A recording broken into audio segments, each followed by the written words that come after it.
Hello les investisseurs, j'espère que vous allez bien et bienvenue dans ce nouvel épisode dans lequel je vous propose de parler de l'entreprise Elf. C'est une entreprise dont on avait déjà parlé il y a quelques mois, il y a 2 trimestres de cela, le 13 octobre 2024. En première partie de vidéo, on va parler rapidement, on va plutôt rappeler les activités de l'entreprise et en deuxième partie de vidéo, je vais vous parler des chiffres, les résultats qui arrivent très prochainement et donc mes projections au niveau du coup de la valorisation et la mise à jour que je vais devoir faire dessus. Évidemment, comme d'habitude, il s'agit d'un cas de conseil en investissement. Je vous partage ma vision des choses, mais au final, vous prenez vos propres décisions et on parlera aussi de ce que je fais avec ma position. Donc, l'entreprise qu'on avait parlé à l'époque, elle était un petit peu au-delà des 100 dollars. Aujourd'hui, elle est à 89 dollars et elle a connu une très très forte correction, notamment avec les peurs qu'on a eues autour des tarifs douaniers début avril et elle était venue toucher les 50 dollars. Et aujourd'hui, par rapport à quand on avait fait la vidéo en octobre 2024, on est un petit peu à la baisse toujours, à savoir que justement à l'époque j'expliquais que je commençais juste mon analyse et effectivement entre-temps j'ai fini l'analyse et le mois dernier tout est allé très vite et on va en parler plus tard. En fait, les valorisations se sont tellement écroulées que j'ai ressorti le dossier des oubliettes et c'est pour ça que je vous en reparle dans cette vidéo parce que les valorisations n'ont plus rien à voir avec ce qu'elles étaient à l'époque. Rapidement, donc l'entreprise Elf Beauty, c'est une marque de cosmétiques avec un segment plutôt abordable. Ils sont connus pour leur large gamme de produits de maquillage de qualité par rapport au prix. Ils ont été fondés en 1999, mais d'un point de vue de la croissance, on va le voir, il y a eu une forte accélération ces dernières années. Et donc, même si elle existe depuis longtemps, d'un point de vue de sa croissance, etc., c'est une entreprise que je considère quand même assez jeune. Vous allez voir pourquoi. Et ils sont devenus très populaires, notamment sur les réseaux sociaux. Et quand vous allez sur le site internet, d'ailleurs, vous voyez qu'ils font appel à des influenceurs, qu'ils ont un marketing extrêmement axé sur les nouvelles générations notamment. Je m'y étais intéressé à l'époque et j'ai continué à m'intéresser notamment lorsque les valorisations sont vraiment compressées il y a un mois, 2 mois. Déjà parce que c'est une entreprise qui a fait beaucoup parler d'elle dans son secteur en termes d'innovation et de communication et ils ont pris pour moi et je pense qu'ils continueront à prendre des parts de marché à la concurrence. C'est un secteur qui m'intéresse aussi beaucoup. Tout simplement, déjà, j'y suis pas forcément exposé. C'est aussi un secteur de la consommation qui est vraiment pas du tout lié à beaucoup d'entreprises que j'ai dans l'industrie, dans la tech. Donc, c'est pertinent pour moi. Je m'y suis aussi intéressé évidemment parce qu'on a de l'adoption dans les nouvelles générations et vous savez que j'aime les business qui ont de l'adoption et qui créent des produits qui plaisent aux clients de demain. Ils sont très forts en communication et en marketing. Ils ont des produits abordables et pourtant, malgré les produits abordables, ils ont des bonnes marges, notamment les marges brutes, on le verra. Mais il y a eu beaucoup de peur autour des tarifs douaniers puisque pas mal de leurs produits sont faits en Asie et notamment en Chine. Et les marges ont baissé récemment, mais vous allez voir, c'est intéressant, plutôt les marges nettes par rapport aux marges brutes. On va le regarder après. Et évidemment, il faudra se poser des questions, notamment avec les résultats qui vont sortir très bientôt sur les dépenses marketing, où est partie la marge, pourquoi elle s'est compressée récemment, etc. On va en parler aussi dans cette vidéo. Il y a eu beaucoup de peur court terme et du coup, la valorisation s'est écroulée et aujourd'hui encore, elle est plus basse qu'il y a 6 mois, on le verra. C'est une entreprise qui a une capitalisation boursière à un peu plus de 4 milliards de dollars, avec une forte croissance ces dernières années, mais croissance qui pourrait ralentir, en tout cas d'après les analystes. Cependant, je mettrai un bémol aux analystes, vous allez comprendre pourquoi ça m'a fait sourire quand j'ai vu ça. Et je tiens à vous le dire évidemment, chacun fera sa propre analyse, surtout sur de la capitalisation de cette taille-là. En plus, une entreprise jeune, pas forcément d'un point de vue de la date de création, mais d'un point de vue des chiffres, parce qu'on a encore beaucoup de croissance, des valorisations qui peuvent paraître assez élevées, notamment avec les marges qui se compressent. Et au final, ce que je dirais dans cette première partie de vidéo, c'est que j'aime beaucoup le qualitatif, j'aime beaucoup ce que fait l'entreprise. Par contre, le quantitatif, c'est très important d'en parler aussi, et vous allez voir que effectivement, on n'est pas non plus sur une entreprise extrêmement mature qui a des finances extrêmement entre guillemets solides et on a quand même des choses auxquelles pour moi il faut faire attention. On passe donc au quantitatif, au chiffre de l'entreprise. Ici, je vous ai mis une imprimée écran pour voir un petit peu dans son ensemble. Donc, je vous disais, l'entreprise, vous voyez, elle vient juste de passer les 5 milliards de dollars avec la hausse d'aujourd'hui. Elle était un petit peu en dessous de 5 quand j'ai préparé ces slides de présentation. L'entreprise a connu une croissance sur les 5 dernières années en composé sur son chiffre d'affaires de plus de 40%. C'est là que je vous disais, c'est une entreprise qui n'est pas jeune d'un point de vue de la date de création, mais d'un point de vue de l'adoption de ses produits. Clairement, on est au début de la courbe en S. D'ailleurs, où ira cette courbe en S? Est-ce qu'elle va ralentir plus ou moins vite? Là, c'est les convictions de chaque investisseur qu'il va falloir se forger. Marge brute à plus de 67%. Et ça, c'est malgré des produits qui ne sont pas extrêmement chers, tout simplement parce qu'ils ont des coûts de fabrication assez bas. Et c'est d'ailleurs pour ça qu'il y a eu beaucoup de peur sur les tarifs douaniers, parce que les coûts de fabrication sont bas aussi, parce que c'est fabriqué principalement en Asie, leurs produits. Et les marges opérationnelles et les marges nettes sont beaucoup plus basses. Alors, dans le secteur, on ne va jamais s'attendre à avoir des marges nettes très élevées, à part peut-être dans le ultra haut de gamme sur de la parfumerie, des choses comme ça. Mais dans le maquillage de façon générale, des marges entre 10% quand ce sera mature et peut-être 20%, on sera sur des valeurs cohérentes. Il faudrait aller voir d'ailleurs L'Oréal, mais je pense qu'on est entre 15 et 20%. Et d'ailleurs, je vais mettre la vidéo en pause et on va les regarder ensemble. Tiens, comme ça sera fait. Je vous retrouve sur L'Oréal. Vous voyez, marge nette autour de 15%. Et si on va voir par exemple EL, c'est Estée Lauder, qui est aussi un gros concurrent du secteur, on va voir des marges nettes. Oula, ça va beaucoup moins bien. Bon, ben, on va rester sur L'Oréal, marge nette de 15%. Enfin bref. Ensuite, au niveau du PER, et on va en parler plus tard, c'est très dur de regarder les ratios de prix sur cette boîte, tout simplement parce que les marges sont compressées récemment. En plus, ils investissent beaucoup pour faire croître le chiffre d'affaires, donc forcément en SG&A, notamment la partie marketing. Et par contre, le prix par rapport au chiffre d'affaires est sous les 4. Et je vous le dis maintenant parce que vous allez comprendre plus tard ce qui s'est passé quand l'entreprise s'est écroulée. Et je voulais juste finir là-dessus. Les analystes, ça c'est une imprimée écran d'octobre. Ils nous disaient que sur les 5 prochaines années en composé, on aurait une croissance du coup annuelle composée de plus de 16% sur les bénéfices. Et en même pas 6 mois, ils ont complètement changé d'avis. Maintenant, ils sont à moins de 8%. Comme quoi, c'est vraiment du assez court terme. Et pour moi, c'est très dangereux de baser, en tout cas, une analyse long terme sur 4-5 ans sur la vie des analystes. Et sur le court terme, généralement, eh bien, ils suivent le prix de l'action, puisque c'est leur business que d'avoir, entre guillemets, toujours un prix pas loin du prix de l'action, puisque, enfin bref, c'est leur business. Vous savez ce que je pense des analystes. C'est intéressant parce qu'ils posent des questions, ils sont utiles, ils sont dans les conférences call, quoique les questions, des fois, il faut voir la question qui est posée, mais j'utilise jamais leurs chiffres personnellement. Bref, c'était la partie sur les analystes.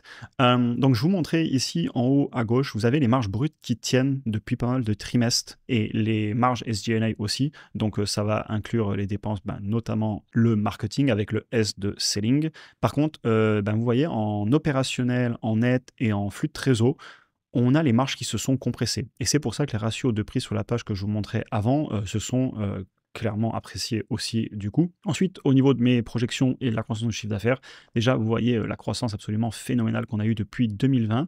Et si on regarde graphiquement, on observe un léger ralentissement sur la croissance du chiffre d'affaires. Et évidemment, j'irai écouter leurs prévisions court terme, sachant que, et je vais déjà vous le dire ici, on voit qu'en 12 mois glissants, on a déjà passé mes prévisions que j'avais fait pour 2025. Donc, quand je vais remettre mon fichier de projection à jour, je pense, à moins qu'ils aient une baisse du chiffre d'affaires qui serait annoncée là dans quelques jours, mais je pense pas non plus. Mais en tout cas, si c'est pas le cas, eh bien, on fera déjà mieux que ce que j'avais prévu dans mes projections. Donc, quand je vais remettre ça à jour, il faudra que je mette des valeurs plus élevées sur la croissance du chiffre d'affaires. Et ensuite, au niveau du long terme, eh bien là, les convictions de croissance du chiffre d'affaires, pour moi, ça va être beaucoup plus sur le qualitatif, aller comprendre quel est le potentiel de l'entreprise en termes de prise de part de marché à la concurrence, l'adoption de leurs produits par les nouvelles générations, le pouvoir d'achat de ces générations qui va augmenter, etc. Et ça, c'est ce que je mets à chaque fois dans mon fichier de projection. Je voulais vous montrer aussi les parties qui sont un petit peu plus, entre guillemets, compliquées sur l'entreprise, parce que, comme je vous le disais, même si elle a été créée en 1999, d'un point de vue des chiffres, c'est, entre guillemets, une entreprise que je considère assez jeune et une petite capitalisation. Vous avez les flux de trésor qui étaient clairement en train de monter jusque 2023 et ensuite l'entreprise a beaucoup corrigé en bourse, notamment quand on a commencé à s'y intéresser mi-fin 2024. Et vous voyez le free cash flow qui est en train de baisser. Il est toujours en positif, cependant c'est à noter. Si on retranche les SBC, donc les stock-based compensation, les actions destinées notamment aux employés à la direction, eh bien on est repassé en négatif sur ce free cash flow dans lequel on ne le réinclurait pas. À noter cependant qu'ils ont racheté des actions, ce qui compense. Ça fait 2 trimestres d'affilée que le nombre d'actions en circulation diluted est en train de baisser. Donc ils se payent, mais ils arrivent à le compenser. À noter évidemment, est-ce qu'ils arriveront à le compenser si les flux de trésor continuent à baisser? C'est à savoir que justement là, si on regarde le dernier trimestre, on voit que c'est très très légèrement reparti à la hausse. Et ça fait partie des choses que je vais vraiment surveiller. Où va aller ce flux de trésor sur le court terme? Et je vais vous en parler justement parce que ma position, elle est jeune. Je l'ai acheté assez rapidement parce que les valorisations, à un moment, il ne faut pas déconner. Je vous en parle en conclusion. Mais c'est à noter que c'est une entreprise qui a levé de la dette en 2023. Et le bilan, il n'y a pas encore quelque chose d'effrayant, mais ce n'est pas le bilan le plus solide qui existe. Et donc, il faut aussi savoir le dire. Mais il y a un moment, les valos, il ne faut pas déconner. On en reparle. Donc, compliqué de se baser sur des ratios de prix pour moi quand on analyse cette entreprise, parce que si on regarde à ce stade-là de son existence, sur l'évolution de son chiffre d'affaires et de ses marges, on va avoir des ratios de prix. On voit encore il y a quelques mois avec un PER au-delà de 50, un prix par rapport au chiffre d'affaires au-delà de 5, par rapport au cours de l'action en ce moment, là, à 89,39 $ au moment où j'ai fait cette imprime écran. Et par contre, si vous prenez le PER l'année prochaine, d'après les analystes, on est à 25, simplement parce qu'il y a beaucoup d'évolutions sur les petites entreprises et les chiffres bougent très vite. Maintenant, où je dis faut pas déconner et où tout peut aller très vite, et à cause de la volatilité qu'on a eue et des peurs qu'on a eues sur Elf Beauty, tout simplement, cette entreprise, parce qu'ils fabriquent en Chine et il y avait la peur des tarifs douaniers, vous avez le titre, on avait touché des prix pas loin des 50 $, et donc par rapport aux 89 $ d'aujourd'hui, ça nous fait un prix par rapport au chiffre d'affaires qui devait être à 2 et des poussières.